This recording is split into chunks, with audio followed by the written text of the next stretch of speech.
नमस्कार मित्रांनो, स्वागत आहे तुमचं मराठी टेक मित्र यूट्यूब चॅनलमध्ये. प्रधानमंत्री पीक विमा योजना या योजनेसाठी खरीप हंगामासाठी जर तुम्ही तुमच्या शेती पिकाचा पीक विमा काढलेला असेल आणि तुमच्या शेती पिकाचं नुकसान झालेलं असेल तर त्याबद्दलचा विमा क्लेम कसा करायचा याबद्दलची माहिती आपण या व्हिडिओमध्ये जाणून घेणार आहोत. जर तुम्ही तुमच्या शेती पिकाचा विमा उतरवलेला असेल म्हणजे प्रधानमंत्री फसल विमा योजनेअंतर्गत तुमच्या पिकाचा विमा काढलेला असेल तर त्याचा तुम्हाला क्लेम करावा लागतो आणि त्यानंतरच क्लेम अमाऊंट तुम्हाला मिळत असते, म्हणजे तुम्हाला विमा मिळत असतो. तर या व्हिडिओमध्ये आपण स्टेप बाय स्टेप अगदी सोप्या पद्धतीने पाहणार आहोत की तुमच्या खरीप हंगामातील 2024मध्ये जर तुम्ही पीक विमा उतरवला असेल किंवा कुठल्याही हंगामामध्ये पीक विमा उतरवला असेल तर त्याचा क्लेम कसा करायचा याबद्दलची माहिती आपण या व्हिडिओमध्ये जाणून घेणार आहोत. क्लेम करत असताना तुम्हाला 2-3 गोष्टी महत्त्वाच्या आहेत ज्या तुम्हाला लक्षात ठेवायच्या आहेत. एक, तुम्हाला पीक विमा जो आहे तो तुमच्या शेती पिकाचं नुकसान झाल्यापासून 72 तासाच्या आतमध्ये कंपनीला कळवायचं आहे.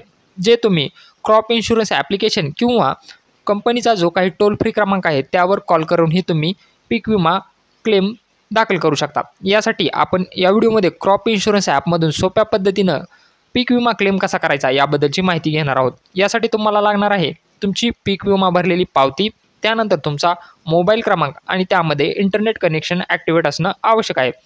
या तिन्ही गोष्टी तुमच्याकडे असतील तर तुम्ही तुमच्या शेती पिकाचं जे नुकसान झालेलं आहे त्याचा क्लेम करू शकता. तर क्लेम कसा करायचा, चला तर मग पाहूयात. सर्वप्रथम तुमच्याकडे पीक विमा भरलेली पावती असणं आवश्यक आहे, ज्यामध्ये तुम्हाला पीक विमा भरल्यानंतर तुम्हाला इथं रिसिप्ट नंबर जो असतो तो आपल्याला पीक विमा क्लेम करत असताना लागत असतो. तुमच्या पीक विमा पावतीवरील रिसिप्ट नंबर तुम्हाला आवश्यक असणार आहे आणि तुमचा विमा कशामार्फत भरलेला आहे, हा जो विमा आहे तो CSC मार्फत भरलेला असेल. तुम्ही तुमच्या पावतीवर पाहायचं आहे की तुम्ही पीक विमा कोणत्या एजन्सीमार्फत भरलेला आहे किंवा फार्मर ऑनलाईनमधून भरलेला आहे किंवा बँकेमार्फत भरलेला आहे. या 2 गोष्टी आपणाला आवश्यक असणार आहेत. एक रिसिप्ट नंबर आणि दुसरा जो आहे तो पीक विमा कशामार्फत भरलेला आहे. त्यानंतर तुम्हाला काय करायचं आहे, तुमच्या मोबाईलमध्ये प्ले स्टोअर ओपन करायचं आहे आणि त्यामध्ये क्रॉप इन्शुरन्स ॲप्लिकेशन सर्च करायचं आहे. सर्च करून त्याला इन्स्टॉल करायचं आहे आणि त्यानंतर ओपन करायचं आहे. आता तुमच्यासमोर असे 4 ऑप्शन दिसतील. तुम्हाला काय करायचं आहे, यामध्ये कंटिन्यू ॲज अ गेस्ट यावर क्लिक करायचं आहे. कंटिन्यू ॲज अ गेस्ट यावर क्लिक केल्यानंतर आपल्याला काय करायचं आहे, 3 नंबरच्या ऑप्शन क्रॉप लॉस या 3 नंबरच्या ऑप्शनवर क्लिक करायचं आहे. क्रॉप लॉस यावर क्लिक केल्यानंतर तुम्हाला क्रॉप लॉस इंटिमेशन या पर्यायावरती क्लिक करायचं आहे. क्रॉप लॉस इंटिमेशन या पर्यायावर क्लिक केल्यानंतर आता इथं तुम्हाला तुमचा मोबाईल नंबर टाकायचा आहे आणि त्याच्यावर एक OTP पाठवला जाईल आणि तो OTP टाकून तुम्हाला लॉग इन करायचं आहे. तर मोबाईल नंबर टाका, सेंड OTP यावर क्लिक करा आणि OTP टाकून लॉग इन करून घ्या. OTP टाकून लॉग इन केल्यानंतर आता इथं आपणाला सीझन निवडायचं आहे. आपण कोणत्या सीझनसाठी क्लेम दाखल करत आहोत ते तुम्हाला इथून सिलेक्ट करायचं आहे. जर तुम्ही खरीप हंगामासाठी करत असाल तर खरीप सिलेक्ट करा आणि रब्बीसाठी करत असाल तर रब्बी करा. जर तुम्ही हा व्हिडिओ रब्बी हंगामासाठी पाहत असाल तर तुम्हाला रब्बी करायचं आहे. आता आपण खरीप हंगामासाठी म्हणजे सोयाबीनसाठी क्लेम दाखल करत आहोत, त्यामुळं मी इथं खरीप हंगाम सिलेक्ट करत आहे. त्यानंतर वर्ष सिलेक्ट करून घ्या.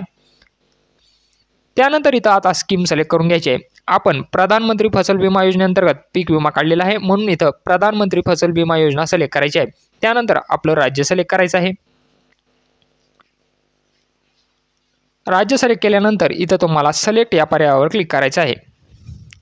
सिलेक्ट या पर्यायावर क्लिक केल्यानंतर तुमच्यासमोर असे ऑप्शन दिसेल, from where did you enrol, म्हणजे तुम्ही जो पीक विमा उतरवलेला आहे तो AIDA मार्फत भरलेला आहे, बँकेमार्फत भरलेला आहे, CSC मार्फत भरलेला आहे का फार्मर ऑनलाईन यामार्फत भरलेला आहे. आता आपण मगाशी पावतीवर पाहिलं की आपण CSC मार्फत भरलेला आहे म्हणून इथं CSC सिलेक्ट करायचं आहे. त्यानंतर इथं तुम्हाला याला टिक मार्क करायचं आहे. त्यानंतर या ऑप्शनला तुम्हाला ऑन करायचं आहे. Do you have a application oblique policy number याला तुम्हाला टिक मार्क करून घ्यायचा आहे. इथं तुम्हाला टिक मार्क करून घेतल्यानंतर इथं पॉलिसी नंबर टाकण्यासाठी तुम्हाला एक बॉक्स ओपन झालेला दिसेल. यामध्ये तुम्हाला तो जो आपण रिसिप्टवर ॲप्लिकेशन किंवा पॉलिसी नंबर पाहिलेला होता तो इथं तुम्हाला टाईप करून घ्यायचा आहे आणि डन या पर्यायावरती क्लिक करायचं आहे. डन या पर्यायावर क्लिक केल्यानंतर तुम्हाला इथं तुमचा पॉलिसी नंबर दाखवेल. इथं तुम्हाला तुमचा पॉलिसी नंबर पाहायला मिळेल. इथं त्या चौकोनी बॉक्सवर तुम्हाला टिक मार्क करून घ्यायचं आहे. चौकोनी बॉक्सवर क्लिक केल्यानंतर तुम्हाला त्या फार्मरचं नाव दाखवणार आहे, इन्शुरन्स कंपनीचं नाव दाखवणार आहे, राज्य दाखवणार आहे, जिल्हा दाखवणार आहे, प्रीमियम किती भरलेला आहे आणि मोबाईल नंबर दाखवणार आहे. त्यानंतर तुम्हाला खाली यायचं आहे. खाली तुम्हाला त्या शेतकऱ्याने किती गटासाठी विमा भरलेला आहे ते तुम्हाला दाखवेल। आता तुमच्याकडे एकापेक्षा जास्त जर गट नंबर असतील तर त्या गटासाठी तुम्हाला सेपरेट क्लेम करावं लागेल, म्हणजे ही प्रोसिजर तुम्हाला परत करावी लागेल। आपल्याकडे आता इथं एकच गट नंबर आहे म्हणून आपल्याला एकच गट नंबर इथून सिलेक्ट करायचा आहे। जर तुमच्याकडे एकापेक्षा जास्त गट नंबर असतील तर तुम्हाला परत ती प्रोसिजर फॉलो करावी लागेल। तुम्हाला प्रत्येक गटासाठी सेपरेट पीक विमा क्लेम करावा लागेल। त्यानंतर इथं तुम्हाला टिक मार्क करून घ्यायचं आहे। टिक मार्क केल्यानंतर तुमच्यासमोर असे ऑप्शन दिसतील। तुम्हाला टाईप ऑफ इन्सिडन्स म्हणजे तुमच्या शेती पिकाचं नुकसान कशामुळे झालेलं आहे यामध्ये खूप सारे तुम्हाला पर्याय पाहायला मिळतील। यामध्ये तुमच्या शेती पिकाचं कशामुळे नुकसान झालेलं आहे तो तुम्हाला बरोबर पर्याय निवडायचा आहे। जर तुमचा इथून पर्याय चुकला तर तुमचा पीक विमा जो क्लेम केलेला आहे तो रिजेक्टही होऊ शकतो। त्यामुळे तुम्हाला इथं ऑप्शन सिलेक्ट करताना खूप काळजीपूर्वक ऑप्शन सिलेक्ट करायचं आहे। आता मी जे आहे ते एक्सिस रेनफॉल सिलेक्ट करत आहे, कारण इथं जो आहे तो जास्तीचा पाऊस पडल्यामुळे शेतामध्ये सोयाबीन पिकाचं नुकसान झालेलं आहे, म्हणून मी एक्सिस रेनफॉल हे ऑप्शन सिलेक्ट करत आहे। जर तुम्हाला या ऑप्शनचं मराठीमध्ये अर्थ समजत नसेल तर तुम्हाला गुगलवर जायचं आहे आणि इंग्लिश टू मराठी टाईप करून त्यामध्ये प्रत्येक हे ऑप्शन तुम्हाला टाईप करायचं आहे, ज्याचा तुम्हाला अर्थ मिळून जाईल। आता मी इथं एक्सिस रेनफॉल हा टाईप ऑफ इन्सिडन्स म्हणून सिलेक्ट करत आहे। त्यानंतर डेट ऑफ इन्सिडन्स म्हणजे तुमच्या शेती पिकाचं नुकसान कधी झालेलं आहे हे तुम्हाला लक्षात घ्यायचं आहे। इथं 72 तासाच्या आतमधलीच तुम्हाला डेट सिलेक्ट करायची आहे। तर मी इथून काय करत आहे, 31 ऑगस्ट रोजी पाऊस पडला होता आणि शेती पिकाचं नुकसान झालेलं आहे, म्हणून मी इथं 31 ऑगस्ट ही डेट सिलेक्ट करत आहे। तुम्हाला लक्षात घ्यायचं आहे, तुम्ही जर क्लेम दाखल करत असाल तर 72 तासाच्या आतमधील डेट तुम्हाला सिलेक्ट करायची आहे। त्यानंतर status of crop at the time of incidence म्हणजे तुमच्या शेती पिकाचं जी काही नुकसान झालं त्यावेळेस तुमचं पीक कसं होतं, स्टँडिंग क्रॉप होतं, हार्वेस्टेड होतं का कट अँड स्प्रेड होतं, म्हणजे पीक जे होतं ते उभं होतं का कापून ठेवलेलं होतं का कापून त्याची गंज घातलेली होती। यापैकी तुम्हाला एक पर्याय सिलेक्ट करायचा आहे। आपलं स्टँडिंग क्रॉप आहे म्हणजे शेतीमध्ये उभ्या पिकाचं नुकसान झालेलं आहे, म्हणून मी स्टँडिंग क्रॉप सिलेक्ट करतो।